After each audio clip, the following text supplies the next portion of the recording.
এরপরে ক্যারেক্টারের নামটা কি বলে দিব? থাক, অফিসিয়াল অ্যানাউন্সমেন্ট আসলে বলবো। আমার কাছে মনে হয় এটা অ্যাকচুয়ালি ডিরেক্টরের ফ্রিডম, ওনারা কাকে কাস্ট করবে। কারণ যেই গল্পে আসলে যাকে দরকার হয় তাকেই cast I am sure director করবেন। সাকিব ভাইয়ের সাথে কাজ করা এবং তাও আবার প্রথম ফিল্মে ওনাকে হিরো হিসেবে পাওয়াটা আমার জন্য একটা বড় মানে পাওয়া ছিল। লিচু বাগান থেকে এসেছেন হচ্ছে ট্রেনে, জি। ট্রেনে। এরপর কি প্লেনে না কোথায় চলেছেন? এরপরে অ্যানাউন্সমেন্টটা এভাবে করে মানে অফিসিয়ালি দিতে চাই, বাট এরপরে হচ্ছে একটু মিউজিক্যাল একটা জার্নি থাকবে, শুধু এটুকু বলতে পারি। এরপরে ক্যারেক্টারের নামটা কি বলে দিব? থাক, অফিসিয়াল অ্যানাউন্সমেন্ট আসলে বলবো। না, আমার মনে হয় না মানে মানে আমি জানি হয়তো বুঝতে পারবো না, কিন্তু তারপরে আসলে প্রডিউসারদের বা ওই অফিসিয়াল অ্যানাউন্সমেন্টটা ছাড়া, ওই ইয়েটা ছাড়া আমি বলতে চাচ্ছি না। না, একটু ওয়েট করেন, আমার মনে হয় সেটার অ্যান্সার হয়তো খুব জলদি চলে আসবে। আমি কি বলছি, নতুন একটা জুটি পাচ্ছি, কারণ দুইটা সেকেন্ড সিনেমা হচ্ছে, নিশ্চয়ই থার্ড কি সেকেন্ড সিনেমা হচ্ছে? হচ্ছে তো আমরা।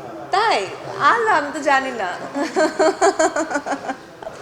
আমি বরাবর মতোই বলে এসেছি আসলে সাকিব ভাইয়ের সাথে কাজ করা এবং তাও আবার প্রথম ফিল্মে ওনাকে হিরো হিসেবে পাওয়াটা আমার জন্য একটা বড় মানে পাওয়া ছিল, বড় একটা ব্লেসিং ছিল। বিকজ উনি আমাকে অনেক ইন্সপায়ার করেছে। আমি ভীষণ নার্ভাস ছিলাম আমার প্রথম ফিল্মের সময়, তবে উনি আমাকে বলছিল যে না, আমার ফিল্মের দিকে মনোযোগী হওয়া উচিত, এবং সেই ইন্সপিরেশনটা আমাকে ভীষণ হেল্প করেছে যে পরবর্তী কাজগুলোকে চুজ করা বা পরবর্তী কাজে নিজের 100%টা দেওয়া। সো ওনাকে অনেক অনেক ধন্যবাদ যে আমার মতো একটা নিউ কামারকে উনি এই সাপোর্টটা দিয়েছে, যেটা অ্যাকচুয়ালি উনি না দিলেও পারতেন। এবং সেই সাথে আমার কাছে মনে হয় উনি যেই ডিসিপ্লিন, যে ওনার যেই লম্বা 26 বছরের জার্নিটা, এটা ওনাকে আজকে এই জায়গায় নিয়ে এসেছে। মেগাস্টার যেই আমরা শব্দটা ওনাকে বলি, এটা একদিনের জার্নি না, এক বছরের জার্নি না, এটা 26 বছরের জার্নি। সো আমিও চাইবো যে আমারও এরকম একটা জার্নি হবে, যেখানে দর্শক এত বছর ধরে মানে আমাকে মনে রাখবে এবং আমাকে তাদের মানে হৃদয়ে এরকম একটা জায়গা দিবে, যেটা সাকিব ভাইয়াকে দিয়েছে। আমার কাছে মনে হয় এটা অ্যাকচুয়ালি ডিরেক্টরের ফ্রিডম, ওনারা কাকে কাস্ট করবে। কারণ যেই গল্পে আসলে যাকে দরকার হয় তাকেই cast I am sure director করবেন।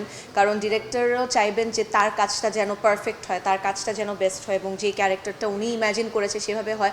সো আমি অ্যাকচুয়ালি এটাকে এভাবে করে দেখি না যে বাংলাদেশের অভিনেত্রী বা কলকাতার অভিনেত্রী। আমার কাছে মনে হয় অ্যাক্টর এবং যখন একটা অ্যাক্টর ক্যারেক্টারের জন্য চুজ করা হয়, সেটা নিশ্চয়ই ডিরেক্টর, প্রডিউসারদের এবং সবার কোনো না কোনো একটা কারণ থাকে। সো সেভাবে নিশ্চয়ই প্রত্যেকটা যার মানে রাক্ষসে হোক, প্রিন্সে হোক, সেভাবে করেই চুজ করা হয়েছে।